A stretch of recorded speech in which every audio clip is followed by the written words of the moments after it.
Gauss's theorem. तो Gauss's theorem क्या है उसको पहले समझ लो। उसकी परिभाषा पहले देखेंगे कि किसी बंद पृष्ठ से निकलने वाले विद्युत फ्लक्स का जो मान होता है उसके अंदर स्थित जो आवेश है और उस आवेश के 1/ε0 मल्टीपल होता है, उतने गुना होता है। तो यह जो है गॉसेस थ्योरम कहलाता है ना।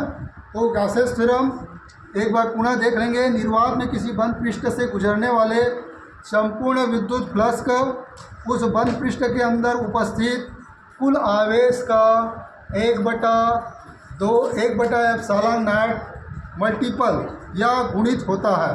तो इसको हम जो परिभाषा के अनुसार इस प्रकार से लिख सकते हैं, I E = close integral S ds is equal to Q/ε0। तो हमें यह सिद्ध करना है Q/ε0 कैसे प्राप्त होता है। तो इसको सिद्ध करने के लिए सबसे पहले उनकी स्थितियों को देखते हैं। मान लीजिए यहाँ पर एक Q आवेश है, तो Q आवेश के कारण से यहाँ पर कोई बिंदु P दिया गया है। P बिंदु पर विद्युत क्षेत्र की तीव्रता क्या होगी।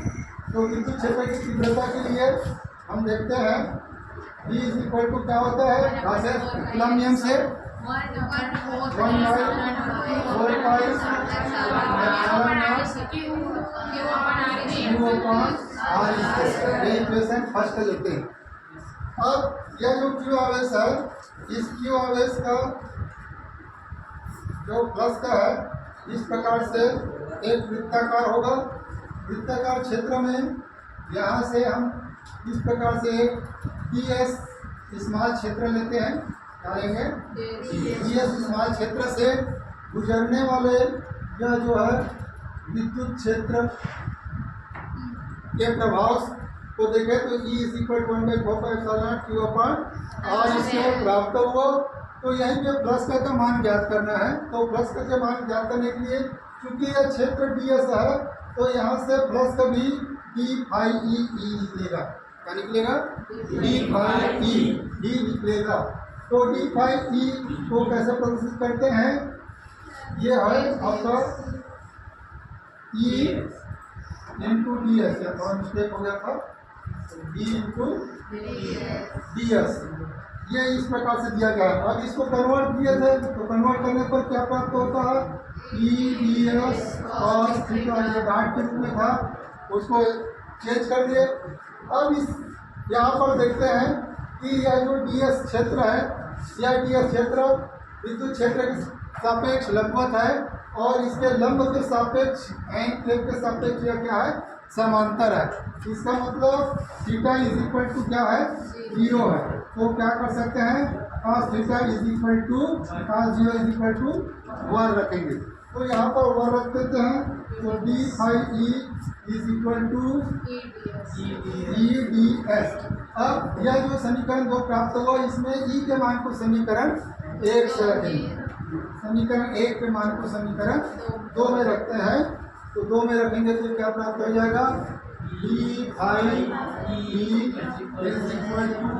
1/4πr² ये आपका इक्वेशन प्राप्त हो गया 3। यह जो है स्मॉल क्षेत्र के लिए, ds क्षेत्र के लिए, और Q इसके मध्य में स्थित है। तो Q इसके मध्य में स्थित, इसके मतलब यहाँ पर से भी फ्लक्स का निकलेंगे, इधर से भी निकलेगा, यहाँ से भी निकलेगा, यहाँ से भी, मतलब टोटल क्षेत्र क्या हो जाएगा, S हो जाएगा। टोटल क्षेत्र क्या हो जाएगा, S। तो पूरे क्षेत्र S से निकलने वाले विद्युत फ्लक्स का कुछ क्या ले सकते हैं, उसको क्या करना पड़ेगा, इंटीग्रेट करना पड़ेगा। तो इसको इंटीग्रेट करेंगे d∅e, तो इधर वाले को भी क्या करना पड़ेगा, क्लोज इंटीग्रल करना पड़ेगा। पूरा क्या है, एक बंद समाकलन। बंद पृष्ठ लेंगे तो बंद समाकलन लेंगे, बंद पृष्ठ के लिए बंद समाकलन लेते हैं। तो बंद समाकलन के लिए इसको क्या करते हैं, क्लोज इंटीग्रल। सिर पर लाइन खींचते तो क्या होता, इंटीग्रल होता, और बीच में ऐसे गोला कर दिया, इसका मतलब क्या है, क्लोज इंटीग्रल, वो उसके सरफेस को रिप्रेजेंट कर रहा है। तो 1/4π क्यू अपन आर स्क्वायर, और उसके बाद क्या हो गया, ये आपका ds हो गया। अब इसको ये करते तो पूरे क्यू के प्रभाव से पूरे सरफेस एस से निकलने वाले प्लस को हम क्या ले सकते हैं, पूरा फाई ई ले सकते हैं। क्या लेंगे, फाई ई लेंगे। अब इधर वाले जो अचर पद है उसको बाहर निकाल लेते हैं। 1/4π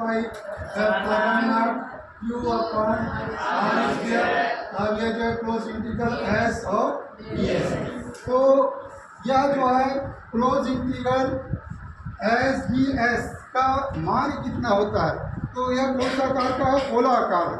तो गोला आकार के लिए संपूर्ण पृष्ठ का मान कितना होता है, गोले का संपूर्ण पृष्ठ का मान 4πr स्क्वायर होता।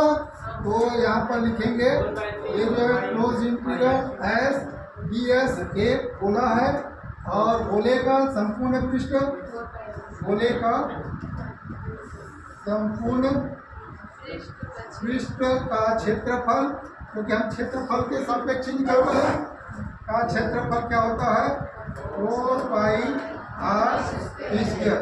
तो इसको समीकरण नंबर 4 मान लो, और इसको क्या मान लो, 5। तो 5 को कहाँ पर पुट करेंगे, 4 में पुट करेंगे।